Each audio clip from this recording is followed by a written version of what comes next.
Look at this thing. It's angry. It's a face with legs. Blah, blah, blah, blah, blah, blah. Hello and welcome to another episode of Table Ready Gaming. I'm your host, Dave, and today we're painting up one of my all-time favorite unique critters from the Warhammer fantasy setting, Squigs! But there's a twist, as today is a collaboration with a bunch of my mini-tuber friends from all over YouTube. And not only a collaboration, but also a challenge! That's right. Today, we're painting up Squigs. And if you're thinking to yourself, what is a Squig? Then you need to spend more time exploring Warhammer Fantasy or the Age of Sigmar setting. I'll link to one of my favorite lore channels up here below somewhere. But in a nutshell, Squigs are basically like a dog for a goblin in Warhammer. Well, kind of like their dog slash horse slash chicken, because they basically use this for everything. Goblins keep Squigs as pets, they ride them into battle, and I bet they probably eat them when they get hungry. Anyhow, for today's challenge, we need to paint these Squigs with just 3 colors over a black primer. Or at least that's kind of what I remember the challenge being. See, the idea of today's challenge, which was presented by this guy, was to show new painters that you don't need a bunch of tools to get started, and you can do a lot with very little. You don't need the entire Citadel paint collection before you want to go on and paint that Dragonborn Paladin for your next game that you're just itching to play. Also, as part of this challenge, I've decided to keep the entire process as introductory as possible, meaning there's going to be no wet palette, we're only going to use one brush, and the only additive we're adding to paint is water. This may not be the best way to paint miniatures, but young David painted many little plastic dudes with this setup. And if you're on the fence about whether miniature painting is really a thing for you, well, this video will show you how to dip your toe into the water without going whole hog. Also, now might be a good time to hop your cursor on over that little like button and give it a gentle tap for me. Because if you want to be a part of helping the Table Ready Gaming community grow, that's the easiest way you can do so. And it gives me more of an opportunity to create even more content for you. Now let's just hop on over the hobby bench and I'll show you what I did for this collaboration. Let us start with assembly. This is a plastic kit by Games Workshop. If you've never built a Games Workshop kit, you're in for a treat, because Games Workshop makes some of the best model kits on the market. And they know it. And the price reflects it. But I, for one, am super happy to finally have plastic Squigs. To start assembling these plastic kits, you'll probably want the following tools. For the basics: a pair of clippers, a hobby knife, and some glue. Specifically for this project, I'm using liquid cement from Model Masters. And more on why I choose this glue later. It's been a while since I've built a Games Workshop kit, and certainly a while before I built a recent Games Workshop kit. Some things have certainly changed since my old Beastman days. For starters, you may actually want to hold on to and read the instructions. These Squigs don't go together simply as left arm on left shoulder, right arm on right shoulder, and then head on top of both shoulders. Well, they don't have shoulders really either. In truth, each Squig has a unique body that the legs must attach to first. I personally was a little worried that I had to build each of these Squigs from start to finish, just like the instructions said. I, for one, am really starting to enjoy the new sculpts in the Age of Sigmar line. But I do worry that I'm going to have an army that has several warriors that look identical, because there's only one way to build that model. Sure, other games can get away with this, but these kits are also a fraction of the price of Games Workshop. And the same model really starts to look noticeable when you're all dramatically posed and whirly-twirly. But remember when I told you Games Workshop was really good at their job and made some of the best model kits on the market? Well, it turns out this Squig kit just strengthens that justification. It turns out that each body part and legs can be paired with any of the Squig's heads, which makes it quite unique builds for each unit. Now, the only exception to this is the Squig with the goblin in its mouth. This sculpt is quite noticeable as a repeating model, and frankly, I wish I could have had an alternative head for a Squig, so I didn't have to use this head more than once. But I think I'm going to be able to apply a head swap to this goblin and make this repeat Squig head less noticeable. And it did inspire some unique rules for my Squigs in my D&D game. Well done, Games Workshop. Well done. Oh yeah, and you heard me right. I statted these little buggers for my D&D games, because I'm a big fan of cross-populating games with figs and between rule sets. I'll share those stats with you and the special rules that I came up with at the end of the video, so stick around. So I guess I should spend a quick moment and tell you why I'm using the glue that I'm using. If you're now just getting into miniature painting, I would encourage you to purchase a bottle of plastic cement, especially if you plan on building a Warhammer 40k or Age of Sigmar army. Now, fair warning, this plastic glue will only bond polystyrene plastic. So you'll need some PVA or white Elmer's glue for some basing material, or super glue if you're going to build a resin or metal miniature. But pretty much any Games Workshop army can now be built completely with plastic models, and this plastic cement will get you by and has much tighter bonds as it actually will melt the two pieces of plastic into one. So in theory, you'll have a one-piece model by the end of the build. Also, pro tip, you can mix this glue with plastic shavings and make a great gap-filling medium.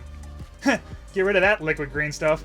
Well, now that I got basic assembly out of the way, it was time to properly file away that instruction booklet and let creativity flow freely across the build. For these guys, I wanted to add my own little flair to them. Something unique that makes these models truly mine. I kinda envision them running through a mushroom field in some dark, dank cave. I decided to add some stalagmite by whittling down some sprues and then just gluing them onto the bases. I also attached a skull from another model kit I had laying around. Remember, as you get into this hobby, don't throw away leftover bits. You'll never know when they'll be useful for a future project. So I decided to add some mushrooms. Now, I'm no great sculptor, but I thought these pinheads would make great mushrooms. If I could just cut the pin down and glue them into place on the base, I think they look great. Also, I applied some rocks I had left over from an old aquarium. Rest in peace, Bubbles. Rest in peace. Hey, if you're just getting into this hobby, keep an eye out for craft material and start thinking outside the box. You will literally start discovering crafting material just flying around your house. Okay, so I said I wasn't a great sculptor, but I thought these mushrooms might be within my ability to sculpt. So I mixed up some green stuff and started sculpting some. They're very simple and there's not much detail, but in the end, I think they came out okay and blend in well enough with the sculpted shrooms from Games Workshop's art department. I guess I'd like to just take a quick moment and say, don't be intimidated by materials you're not familiar with. It's okay to make mistakes, and frankly, in the end, you're not going to get anywhere if you never try. And hey, you might even surprise yourself with what you're able to accomplish. So now that all the basing is complete, I want to add some more texture to the base and pull everything together. For this, I'm simply using baking soda and PVA glue. Baking soda gives you a great basing texture, and it's super cheap. Like $3, you'll be able to base armies forever. Frankly though, I'm kind of going to glaze over this part of the build right now because I'm not really applying best practices here, and I think cheap, affordable basing mediums is a video I will cover in the future. So if you think you'd be interested in that topic, be sure to hit that bell notification. Well, that pretty much wraps up the assembly part of this project. Here's a quick look of how they're looking at this point. So now I think it's time to get onto this challenge part of the challenge, and that was painting these little guys. See, the rules stated that we could only use 3 colors. So what were the 3 colors I was going to use?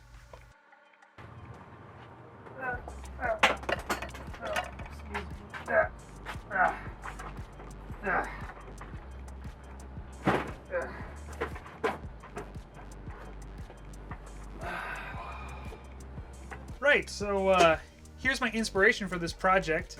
I want to paint up multiple squids, and I wanted to use the same 3 colors. And after years of working in graphic design, I was inspired by this. Just a classic inkjet printer. See, a classic inkjet printer like this has 3 types of ink in it. Cyan, magenta, and yellow. And then also black. Okay, 4. This is what we call Cmyk Printing. And since I was already priming black, it just seemed like a logical place to start, as this will give me the option to make tons of different colors, as these printers can pretty much make any color you can imagine. I thought in the end, I'd try painting like a printer. Let's see how it worked out. So now, I do want to put out a little disclaimer. I honestly don't expect to get the full range of color that the Cmyk printer gets with my 3 paints.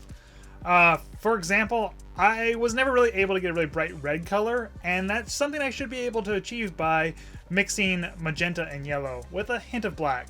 But I don't have controls of the hues and saturations like it does. Also, I'm using a Vallejo Game Colors paint range, and these colors aren't pure pigments. There's no pure cyan, magenta, or yellow, or at least the paints I picked have other pigments mixed in with them. Now, ideally, I would probably be wanting to do this by mixing these colors on a wet palette, because I'm going to end up going through a lot more paint. But this video is all about going back to basics, and I don't want you to think you have to build or buy a wet palette before you start painting. That being said, if you like this hobby, it's a good investment. Okay, I started my Squig project by laying down some black primer with a brush.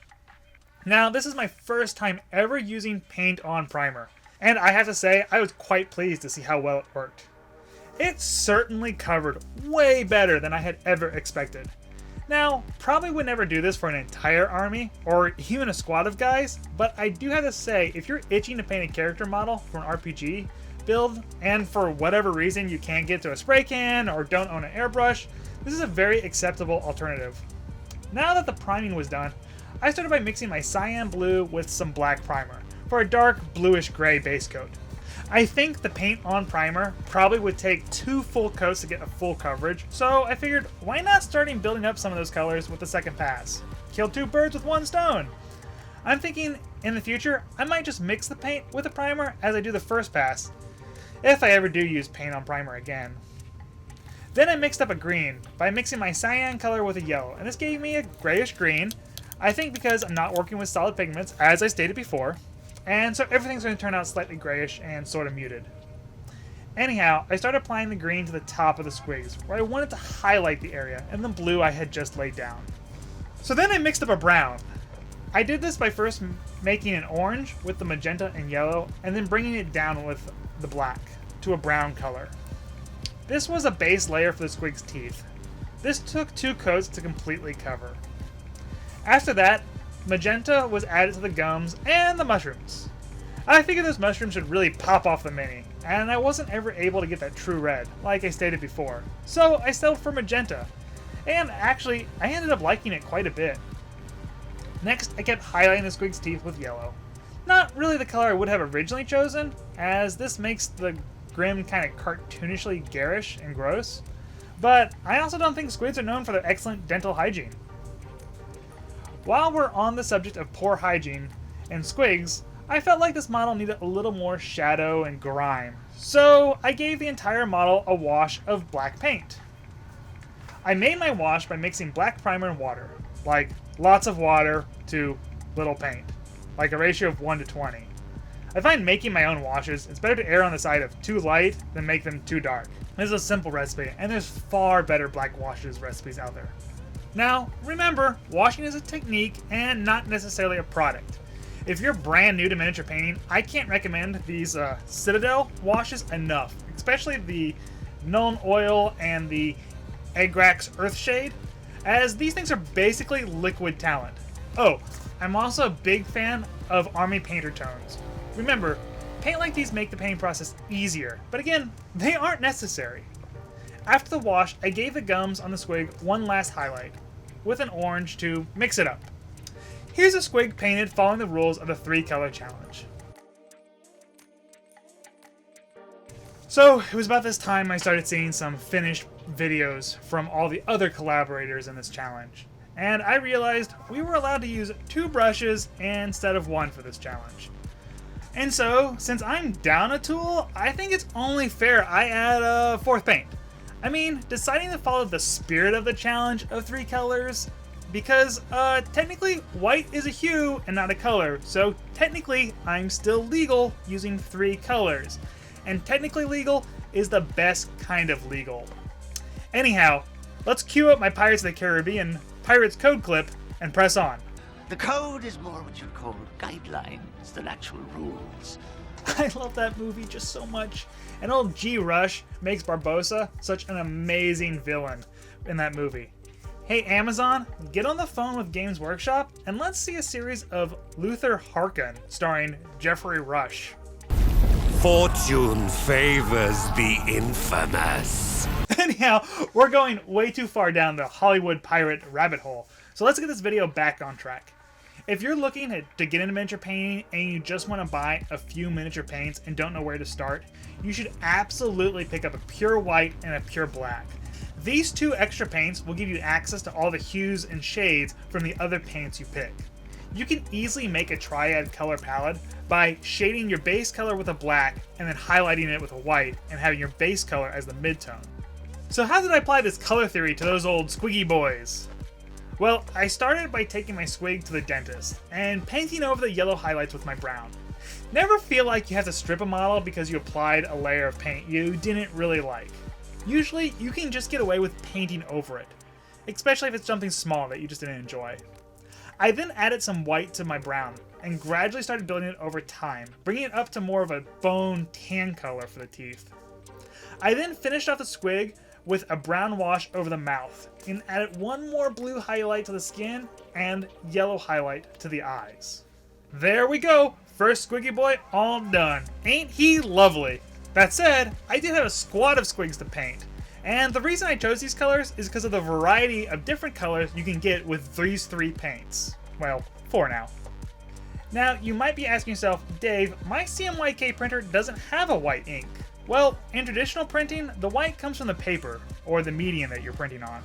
And to make the white, the printer lies down an ink that is of lighter opacity in Cmyk printing. The more ink equals darker the color, and if you go 100% on all 4 values, you get a nice deep black. Painting is sort of like this, so to better simulate this, I decided it was time to prime the rest of the Squigs in white, with my spray primer. Sorry, challenge! But that way, as a new painter, you can see how much brighter the colors are with white primer instead of black primer. In my opinion, if you're familiar with washes and comfortable using them or making your own, you should absolutely prime white. So I decided I want to give my next Squig a nice yellow base coat. I was having a lot of fun working on this Squig, and I was really excited to see how he was turning out. I then started highlighting the yellow with a yellow-white highlight. Also, it was about this time I was seeing Casey's, Donnie's, Nate's, Jamie's, Leaf's, and, well, hell, everyone else's Squigs were looking way cooler than mine. And I decided by this point I need to add some texture or patterns to make mine a little bit cooler.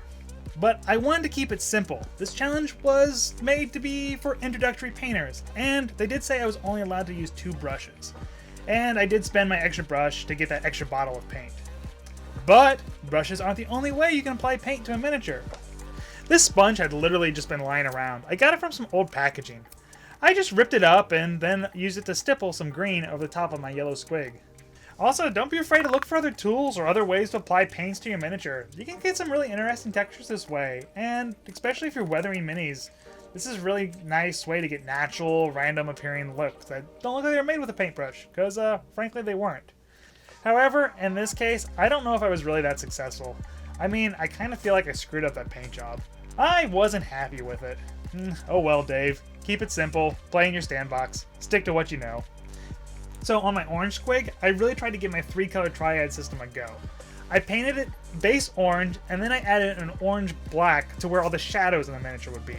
I then used an orange white and did it where all the highlights would be. I then wet blended these 3 colors together, and I'm really happy with how quickly I got a great transition. At this point, I was pretty much just batch painting these Squigs, mixing in a color and applying it to all of them. For example, I mixed up a nice lightish pink that I put on the Squig's mouth and gums, and basically used to paint their innards, or anything that wasn't skin or bone. I then also mixed up a gray color for all the rocks I had on the base. I then mixed up a brown color for the ground, and then also a bone color to hit all the claws and the skull on one Squig's base. Now an important PSA. We all know that you cannot have a successful fantasy world cave without bioluminescent mushrooms. So, I tried that. I did a quick bright blue paint job on the mushrooms, then painted the rims of the base black. I gave it one more grimy black wash to finish off the effects. Then I called these Squigs done! Oh, and that one Squig I kind of thought I screwed up, well, I just kept playing with him, and was having a lot of fun. Actually, so much fun, in fact, I forgot to record it. But what I did is basically just kept applying magenta washes over and over and over to him. Because, I mean, heck, I'm going to experiment. Let's experiment. And in the end, he turned out to be probably my favorite Squig, as he just looks like one angry psychedelic shroom. Anyhow, let's roll those finished glamour shots.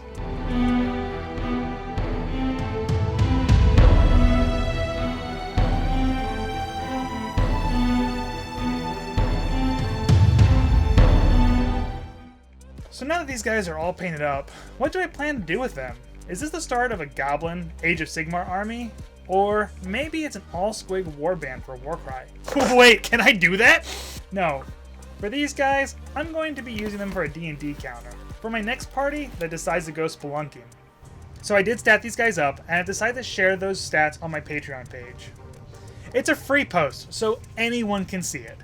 And yes, I do have a Patreon, but it's really more of a placeholder at the time of recording this video. That said, some folks have already found it and are kindly supporting this channel through it. And when people actually give you up some of their hard-earned dollars to support your craft, that's an incredibly humbling experience. So I want to give this out as a small thank you and actually have a post on my Patreon page for someone to look at. If you feel like throwing in a few dollars, that's great, but please, by no means do you need to.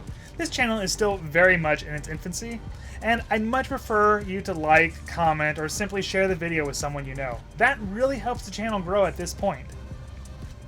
If you're a Squig fanatic, or just love seeing creative folk paint minis, I would encourage you to click down in the description to see all the folks who are participating in this challenge. And if this is your first time to seeing a Table Ready Gaming video, welcome! I hope you decide to stick around by hitting that subscribe button and that bell notification. Anyhow, I hope you decide to check out some of the other videos that YouTube Overlord thinks you'll enjoy. And that's pretty much it. I'm Dave, this is Table Ready Gaming. Until next time, keep rolling those dice.